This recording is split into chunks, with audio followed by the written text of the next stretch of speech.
জাতীয় মসজিদের ইমাম থেকে ফতোয়া ইলম নেওয়া জায়েজ নেই। সূরা ফাতিহা না পড়লে সালাত হবে না, এটা কতটা সত্য? সালাতটা পূর্ণাঙ্গ হয় না আর কি।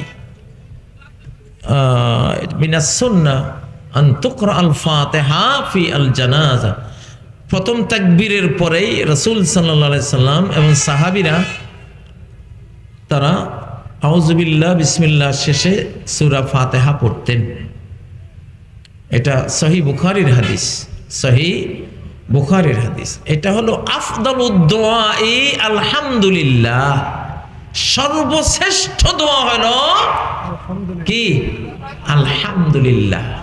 তো সূরা আলহামদুলিল্লাহ যদি না পড়লেন তাহলে তো মুর্দা মানুষটাকে সর্বশ্রেষ্ঠ দোয়া থেকে বঞ্চিত করলেন, ঠিক না? আলহামদুলিল্লাহর মতো কোনো দোয়া আছে কোরআনে? এত বড় কোনো দোয়া নাই।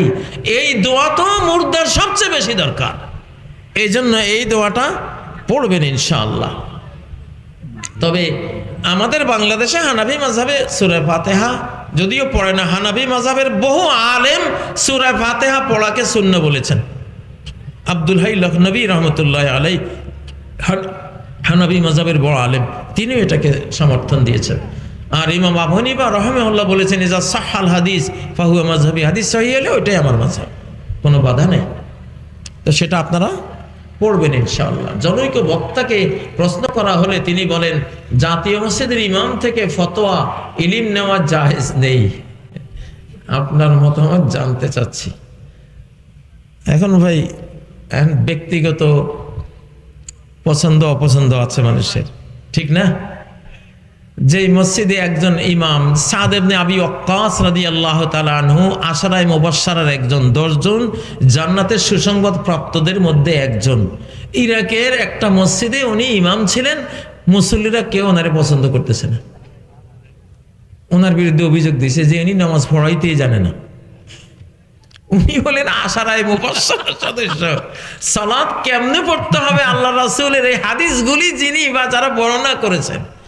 তো রাসূলুল্লাহ সাল্লাল্লাহু আলাইহি ওয়াসাল্লাম নামাজ যতটা দীর্ঘ ছিল, জোহর আসরে প্রায় 30 আয়াতের মতো লম্বা পড়তেন, একটা সেজদায় প্রায় 10 তাসবিহ পরিমাণ, রুকুতে 10 তাসবিহ পরিমাণ লম্বা লম্বা। আর ওগুলি তো হলো তাড়াহুড়োর মুসল্লি, তো ওরা ধরছে এত সময় লাগে মিয়া 4 রাকাত পড়তে, ওরা উনি নামাজ পড়াইতে যান। তো এখন কি করুন, হযরত ওমর পরে গিয়া মুসল্লিদের বক্তব্য শুনলেন, শুনে বুঝলেন যে আসলে যেমন শুটকি তেমন বেগুন হয় নাই এখানে, এরা যেমন ওই জাতীয় একজন ইমাম দিতে হবে। সাদ ইবনে ওয়াক্কাসকে উনি বললেন তুমি চলে আসো ভাই, আসলে তোমার উপযুক্ত মুসল্লি এখানে নাই। জানি না এখন বাইতুল মুকাররমের খতিব সাহেবের উপরে কি জন্য খেপছে। ওনার সব কথা যে আমরাও মানি সেটাও না, কিছু মাসলা মাসাইলের মধ্যে ইখতিলাফাত তো থাকবেই।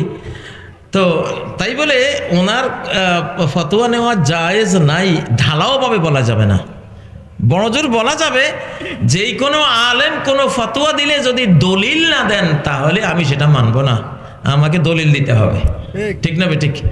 ঠিক না ঠিক?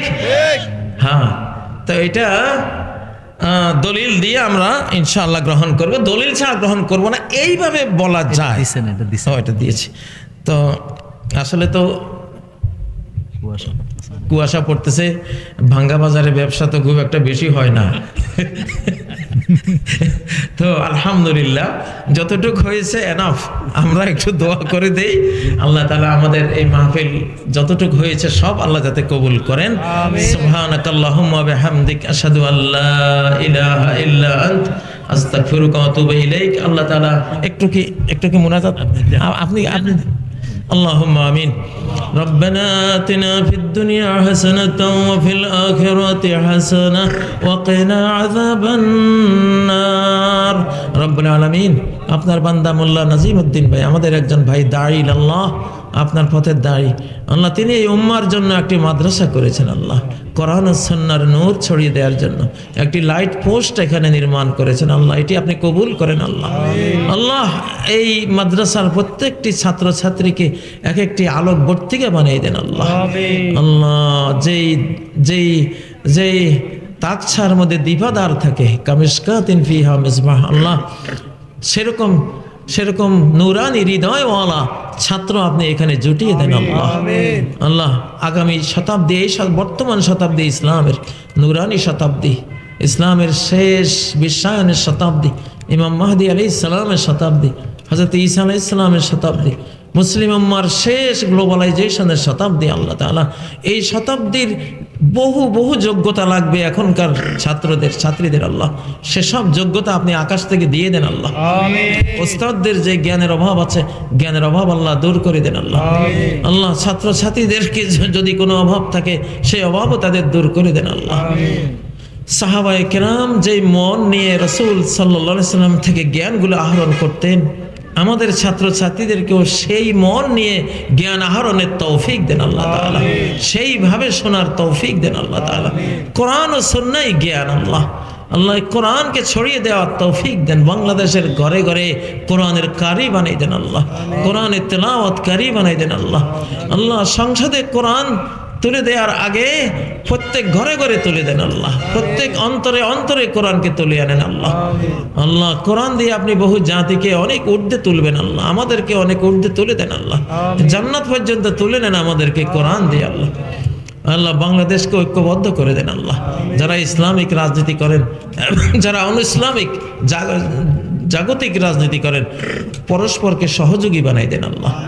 সবাই তো আমরা মুসলিম, আমাদেরকে শেষ গন্তব্যে কালেমার দিকেই যেতে হবে আল্লাহ তাআলা। আল্লাহ সবাইকে ঐক্যবদ্ধ করে দেন আল্লাহ, পরস্পরে ভাই ভাই বানাই দেন আল্লাহ। আগামী সংসদ যাতে ইসলাম প্রেমিক হয়, বাংলাদেশ প্রেমিক হয়, বাংলা ভাষা প্রেমিক হয়।